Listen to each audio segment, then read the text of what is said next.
Hey everyone, Michelle here. And this week the topic is the media and its impact on eating disorders and their developments. I think that the media does not cause eating disorders. Studies have shown across the years that eating disorders are caused by a mix between environmental, biological, social factors. And yes, it doesn't help that the media is promoting this thin body that's almost skeletal a lot of the time.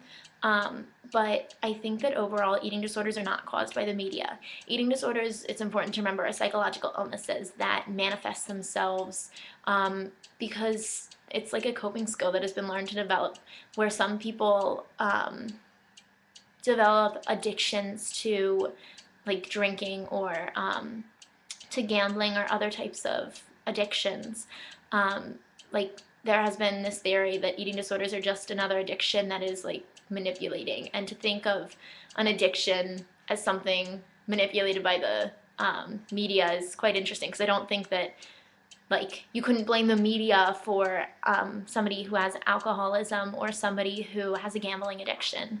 And the reason that like I was thinking about this recently is there's a show that I've seen a few episodes of. It's called Addicted to Food, and it talks about this treatment facility in Florida that treats eating disorder sufferers and their illness as an addiction as opposed to kind of a weight restoration and therapeutic attempt. They see it more as an addiction.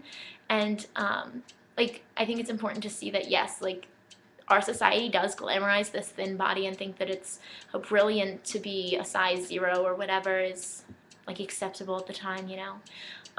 But I wouldn't say that the media causes eating disorders. That's like saying that the media causes alcoholism. And I know I'm kind of making a big stretch here saying that addictions are like an eating disorder is an addiction, you know, because there isn't that much evidence behind that theory. It's just something that's been tested at different treatment facilities across the states. And I think that, like, yes, the media does impact seeing this thin body and having something that's like talked about among women as much as we would like to think that all of us are comfortable with our own bodies. Women do often have conversations talking about how much they need to exercise, how much weight they need to lose, how they're not ready for bathing suit season, and all of that. But I think that to blame the media for psychological illness is not wise. And I think that when you look at the causes of eating disorders, sure, the media plays an impact, but in my recovery, I know that it has not been affected by the media. Um, yeah, like it hasn't. It's never something that is triggered by like seeing a magazine image or something or looking at Thinspiration, which I'm not even going to get into because I can't stand Thinspo.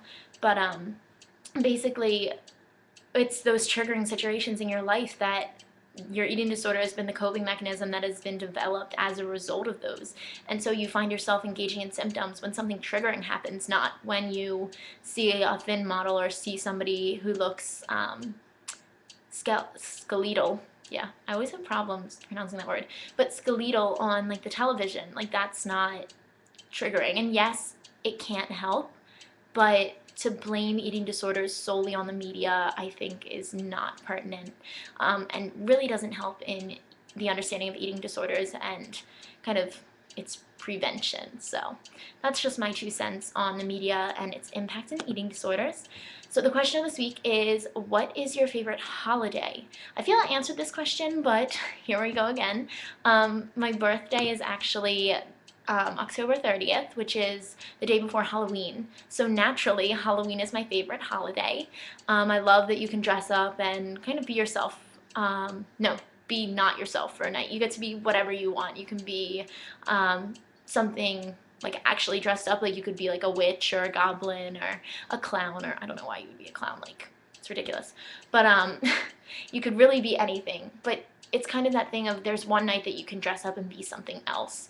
And I think that's really cool because the rest of the time, it's important to know that like you can be yourself and you can be perfect with who you are. I know if you guys watch my other channel, I'm a spokesperson for Perfecting Your Skin, and like that's what it is all about. But I won't go advertising them right now. I think that just Halloween's awesome, and I love horror movies. I adore them actually. I think like the psychology behind them and the people who create them are absolutely amazing. I love like I'm not really into that like I saw like Contingent, and that's basically just a movie like about a disease spread, and I was like, not really. But like Silence of the Lambs has a psychological twist to it that I find absolutely like intriguing. And I also think that like the Saw movies are good because of the psychology of the killer. Like that's something that really fascinates me. So the reason I mentioned Silence of the Lambs is because I went to the library today and I'm planning on watching that tonight. So yay. But I would have to say that Halloween is my favorite holiday for just a couple reasons. So, okay, now that I've ranted to you, I know this is a short video, and I know that I wasn't here last week, guys, but things have just been a little off.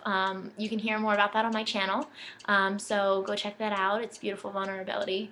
But yeah, okay, I'll talk to you guys soon then. Bye. That awkward moment when you didn't stop the camera. Okay, bye guys.